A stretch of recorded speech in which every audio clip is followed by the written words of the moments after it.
Today, we're going to break down a framework for taking your life back. And I mean, really taking it back. This isn't just about being more productive, you know? It's about building a life that actually feels like it's yours. We're going to get into the steps to finally and truly focus on yourself. But let's start with a question. And I want you to be really honest with yourself here. Who's in the driver's seat of your attention? Because here's the thing. If you don't intentionally decide where your focus goes, someone or something else will. And trust me, when they control your focus, they control your life. So, I want you to think of this whole explainer not as some lecture, but more like a mirror. A mirror that's going to show you exactly how much of your life, your precious energy, and your peace you've been giving away to everything and everyone except the one person who really needs it most. And that person is you. So let's just dive right into the problem. The high cost of all this distraction. And we're not talking about some minor inconvenience here. We're talking about a deep, emotional exhaustion, this invisible pain that comes from living a life built for other people. Does this sound familiar at all? That constant feeling of being completely drained, of being stuck in place, and maybe you look in the mirror one day and wonder, who even is this person anymore? It's what happens when you spend all your time answering messages that just make you feel empty and showing up for people who probably wouldn't even notice if you were gone. When you boil it all down, these are the two paths in front of you. On the left, you've got a life built for others. The destination? Guilt, distraction, and exhaustion. But on the right, that's a life built for you. That one leads to peace, growth, energy, and real freedom. The stakes are just incredibly high, which is why making this choice is so urgent. So how in the world do we start building that life on the right? Well, it all starts from the inside out. You have to fortify your inner world first. This is the foundation for absolutely everything else we're going to talk about. And first things first, we have to completely redefine what self-focus even means. Society loves to slap the selfish label on it, right? But that's not it at all. This is an act of survival. It's you finally saying, you know what? I'm done giving 100% of myself to people who only give me 10% back. It is an essential, urgent shift in how you see the world. Now, to build up that inner world, you kind of have to face what's already in there. So many of us are absolutely terrified of being alone, because when it's quiet, that's when you have to hear all the things you've been running from. So the real question isn't about being alone. It's, what is all this noise helping you avoid? And here's the truth bomb. That feeling of loneliness, it's not because you're alone. It's because you're disconnected from yourself. Solitude doesn't create the pain. It just reveals the pain that was hiding there all along. So embracing that quiet, even when it's uncomfortable, is how you finally start to reconnect. And that leads to this huge distinction. See, you can't really focus on yourself if, deep down, you don't like who you are. If you're growing from a place of shame, you're always thinking, I'll be worthy when I fix this part of me. But when you grow from a place of love, you're saying, I deserve peace right now, even while I'm still a work in progress. That shift, it changes everything. Okay, so once you start shoring up that inner world, the next battlefield is on the outside.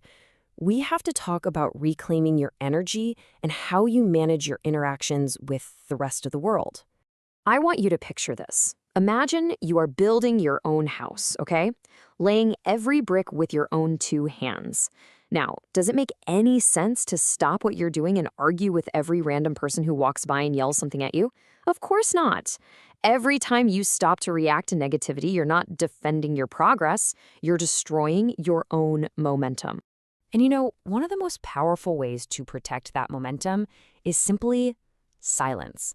So many people talk constantly out of insecurity. But when you learn to be quiet, you listen more, you see things other people miss, you protect your energy, and, this is the best part, when you finally do speak, your words have so much more weight. And really, this all boils down to one simple, non-negotiable rule. Your peace is your most valuable asset. It is not a group project. It is not something the public gets to vote on. Your peace is not up for discussion, period. All right, you've got your inner foundation. You've put up your outer shields. Now we need the engine. We need to talk about building the engine of growth, the daily habits that create real, unstoppable momentum. Look, we get so hung up on motivation, don't we? But motivation is an emotion. It comes and goes. It's totally unreliable. Discipline, on the other hand, that's a commitment. It's about doing the quiet work when nobody is watching. That is what builds the kind of success that motivation can only dream of. You know what this is like? It's just like bamboo. For years, you see nothing happening above the ground. It looks like nothing's growing, but underneath, it's relentlessly building this massive, strong root system. And then, bam, it shoots up 90 feet in just 6 weeks. Your progress works exactly the same way. You're not being lazy, you're building your foundation. So, what does that consistent daily work actually look like? Just how small are we talking? Well, how about this small? 3 degrees.